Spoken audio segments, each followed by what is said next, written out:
আজ 1 মে 2025 রোজ বৃহস্পতিবার।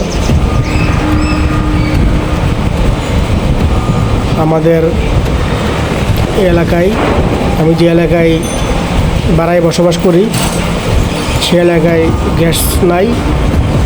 গতকাল বুধবার থেকে 30শে এপ্রিল থেকে গ্যাস নাই। আজ 1 মে সারাদিন গ্যাস নাই, যে কারণে রান্নাবান্না করতে পারি নাই। ঘরের লোকজন খাবার দাবারের সমস্যা, সেই ক্ষেত্রে এই দাদার কাছে ফোন দিলাম, দাদা গ্যাস নাই, কী করতে পারি? দাদা ভোরবেলা যায় তার হোটেলে কাজকাম সেরে 11:30 12টার দিকে ঘুমাইছে আইসা। আমি তাকে ফোন দিচ্ছি 2টা বাজে, সে ঘুমতে উঠে ভাই আমাকে বলে তাড়াতাড়ি তুমি চাল ডাল নিয়ে আসা, ভাগ করে দিই। সে ঘুমতে উঠে ভাই আমাকে কি রান্না বান্না করে দিচ্ছে আমার ফ্যামিলি খাওয়ানোর জন্যে।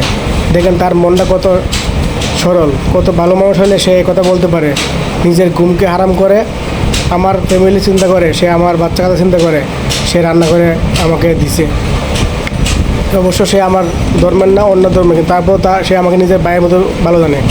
আপনারা দোয়া করবেন যেন তার আর আমার এই সম্পর্ক সারা জীবন এভাবে থাকে, ভাইয়ের মতন।